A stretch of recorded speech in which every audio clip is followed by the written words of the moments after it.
तो बेंगलुरु के आसमान में बुध को ऐसी तस्वीरें देखने को मिली जो भारत के आने वाले सुनहरे मुस्तकबिल की एक झलक थी।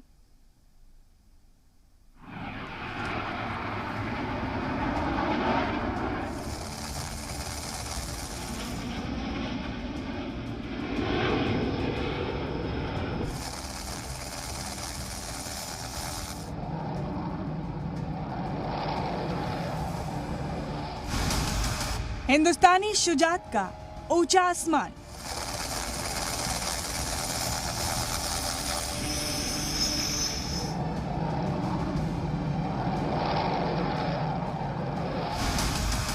आत्मनिर्भर भारत की ऊंची परवाज।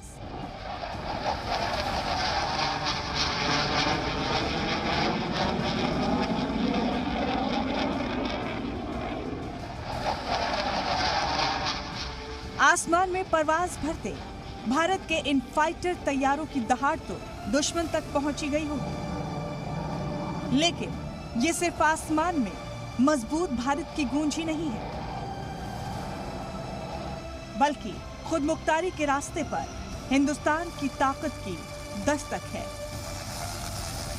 इनकी दहाड़ से दुश्मन का कांपना भी लाजमी है। जब आसमान को चीरते हुए राफेल निकलता है, जब आसमान में तेजस कलाबाजी खाता है,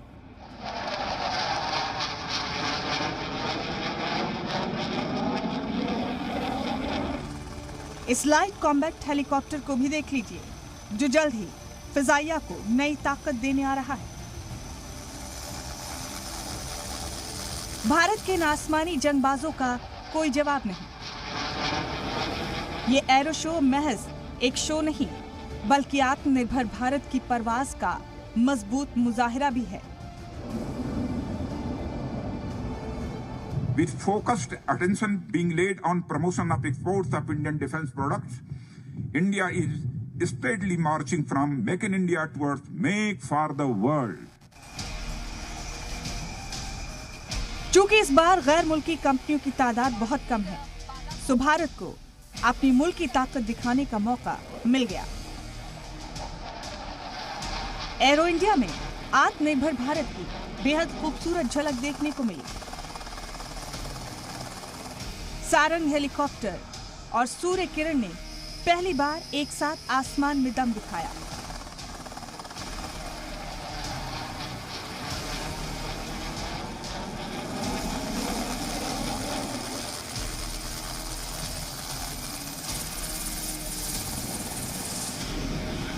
भारतीय फिजाइया के लिए सबसे अहम राफेल और तेजस ने कलाबाजियां दिखाई। ये एरो शो कई मायनों में दिफाई शोबे में भारत की तस्वीर बदलने की एक झलक है। मुल्क की डिफेंस इंडस्ट्री को नई ताकत मिलेगी। HAL को 83 तेजस बनाने के कॉन्ट्रैक्ट पर हस्ताक्षर हो गया है। तेजस की डील 48,000 करोड़ की है। HAL के लाइट कॉम्बैट हेलीकॉप्टर भी जल्द फिजाइया के बेड़े में शामिल होगा। दिफाई शोबे में भारत की बढ़ती ताकत को दुनिया ने देखा। I am very happy that HAL, Hindustan Aeronautics Limited, has got the orders of development of 83 new indigenous light combat aircraft, Tejas Mark 1A, from Indian Air Force, valued at the more than rupees 48,000 crores. It is probably the biggest Make in India defense contract till date. भारतीय फिजाइया को मजीद मजबूत बनाने की सरकार की हिकमत अमली के साथ ही भारतीय डिफेंस इंडस्ट्री को भी अजीम ताकत बनाने की राह में भारत ने एक बड़ा कदम बढ़ा दिया है। रिपोर्ट ज़ी मीडिया।